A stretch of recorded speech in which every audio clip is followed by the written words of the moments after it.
नमस्कार दोस्तों, मेरा नाम है रितेश और एक बार फिर स्वागत करता हूं मैं आपका मेरे चैनल हिस्टोरिकल ज्ञान में।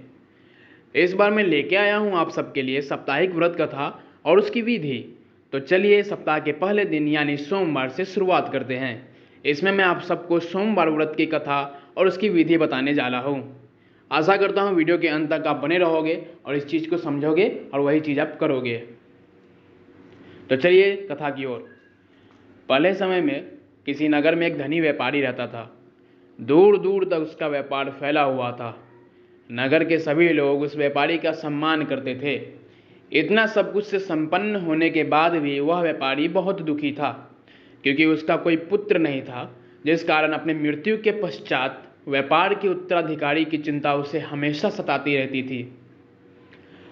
पुत्र प्राप्ति की इच्छा से व्यापारी प्रत्येक सोमवार भगवान शिव की पूजा व्रत किया करता था और शाम के समय शिव मंदिर में जाकर शिव जी के सामने घी का दीपक जलाया करता था। उसकी भक्ति देखकर मां पार्वती प्रसन्न हो गई और भगवान शिव से उस व्यापारी की मनोकामना पूर्ण करने का निवेदन किया। भगवान शिव बोले, इस संसार में सबको उसके कर्म के अनुसार फल की प्राप्ति होती है। जो प्राणी जैसा कर्म करते हैं उन्हें वैसा ही फल प्राप्त होता है। शिव जी द्वारा समझाने के बावजूद मां पार्वती नहीं मानी और उस व्यापारी को मनोकामना पूर्ति हेतु वे शिव जी से बार बार अनुरोध करती रही। अंततः मां के आग्रह को देखकर भगवान भोलेनाथ को उस व्यापारी को पुत्र प्राप्ति का वरदान देना पड़ा। वरदान देने के पश्चात भोलेनाथ मां पार्वती से बोले, आपके आग्रह पर मैंने पुत्र प्राप्ति का वरदान तो दे दिया, परंतु इसका यह पुत्र 16 वर्ष से अधिक समय तक जीवित नहीं रहेगा। उसी रात भगवान शिव उस व्यापारी के स्वप्न में आए और उसे पुत्र प्राप्ति का वरदान दिया और उसके पुत्र के 16 वर्ष तक जीवित रहने की भी बात बताई।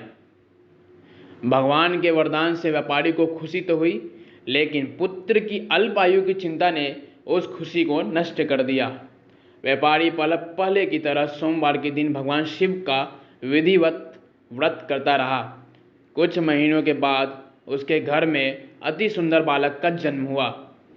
घर में खुशियां भर गई।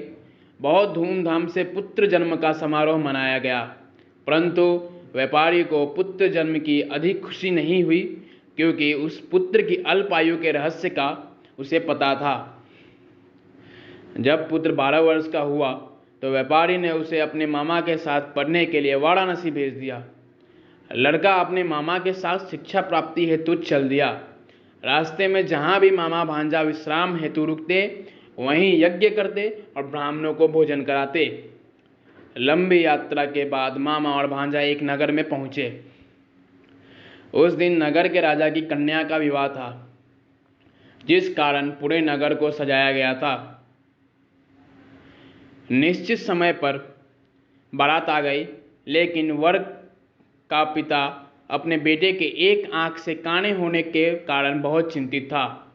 उसे भय था कि इस बात का पता चलने पर कहीं राजा विवाह से इनकार न कर दे, इससे उसकी बदनामी भी होगी। जब वर के पिता ने व्यापारी के पुत्र को देखा तो उसके मस्तिष्क में एक विचार आया।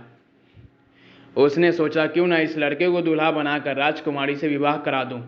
विवाह के बाद इसको धन देकर विदा कर दूंगा और राजकुमारी को अपने नगर ले जाऊंगा। वर के पिता ने लड़के के मामा से इस संबंध में बात की। मामा ने धन मिलने के लालच में वर के पिता की बात स्वीकार कर ली। लड़के को दूल्हे का वस्त्र पहनाकर राजकुमारी से विवाह कर दिया गया। राजा ने बहुत सारा धन देकर राजकुमारी को विदा किया।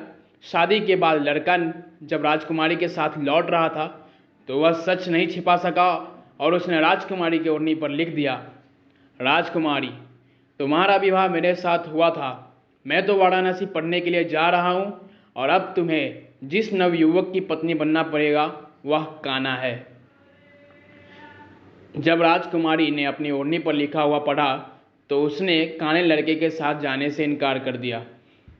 राजा सब बातें जानकर राजकुमारी को महल में रख लिया। उधर लड़का अपने मामा के साथ वाराणसी पहुंच गया और गुरुकुल में पढ़ना शुरू कर दिया। जब उसकी आयु 16 वर्ष की हुई तो उसने यज्ञ किया। यज्ञ की समाप्ति पर ब्राह्मणों को भोजन कराया और खूब अन्न वस्त्र दान किए। रात को वह अपने शयन कक्ष में सो गया। शिव के वरदान के अनुसार शयनावस्था में उसकी प्राण पखेरु उड़ गए। सूर्योदय पर मामा मृत भांजे को देखकर रोने पीटने लगा।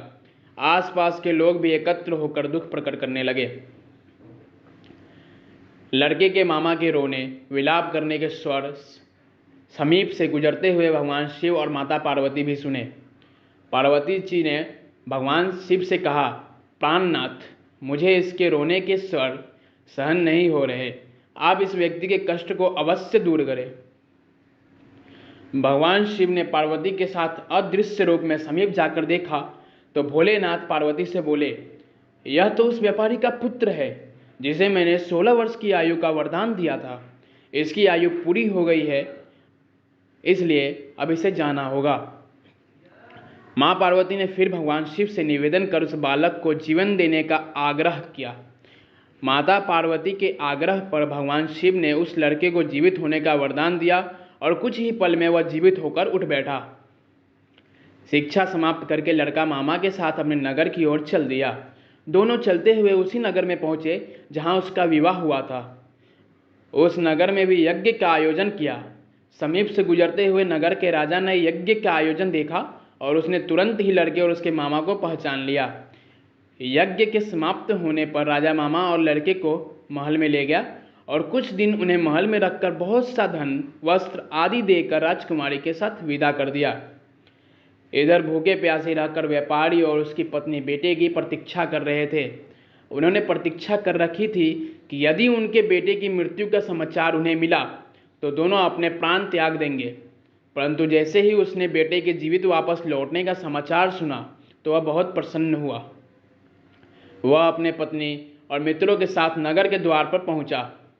अपने बेटे के विवाह का समाचार सुनकर पुत्र वधू राजकुमारी को देखकर उसकी खुशी का ठिकाना न रहा। उसी रात भगवान शिव ने व्यापारी के स्वप्न में आकर कहा, हे श्रेष्ठी, मैंने तेरे सोमवार के व्रत करने और व्रत कथा सुनने से प्रसन्न होकर तेरे पुत्र को लंबी आयु प्रदान की है। पुत्र की लंबी आयु जानकर व्यापारी बहुत प्रसन्न हुआ। सोमवार का व्रत करने से व्यापारी के घर में खुशियां लौट आई। इसी प्रकार शास्त्रों में लिखा हुआ है कि जो स्त्री पुरुष सोमवार का विधिवत व्रत करते और व्रत कथा सुनते हैं उसकी सभी इच्छाएं पूरी होती है। तो आशा करता हूँ भाइयों यह वीडियो आपको पसंद आई होगी, और अगर पसंद आई है तो इस वीडियो को लाइक कर देना और कमेंट में हर हर महादेव लिखना, और जाते जाते मेरे इस चैनल को सब्सक्राइब कर देना ताकि मैं आगे की भी जो साप्ताहिक व्रत कथा है मैं चलाते रहूँ। जैसे यह सोमवार व्रत कथा है तो मैं फिर दूसरा वीडियो लाऊंगा मंगलवार व्रत कथा, उसके बाद बुधवार व्रत कथा और उसके बाद गुरुवार व्रत कथा, जिससे आपको यह सब जानकारी मिलती रहेगी टाइम टू टाइम। मैं हर दिन यह वीडियो अपलोड करूंगा, एक दिन 2 दिन पहले। जैसे अगर कल सोमवार है तो मैं यह वीडियो आज यानी संडे को ही अपलोड कर रहा हूँ कि आपको जो भी रहेगा जानकारी एक दिन पहले मिल जाएगा। तो कमेंट में आप हर हर महादेव लिखना मत भूलना, और मेरे इस वीडियो को लाइक कर देना, सब्सक्राइब कर देना, ताकि मैं आप सब कम जो है आगे यह कहानी इस प्रकार चलाता रहूँ। तो चलता हूँ दोस्तों, हर हर महादेव।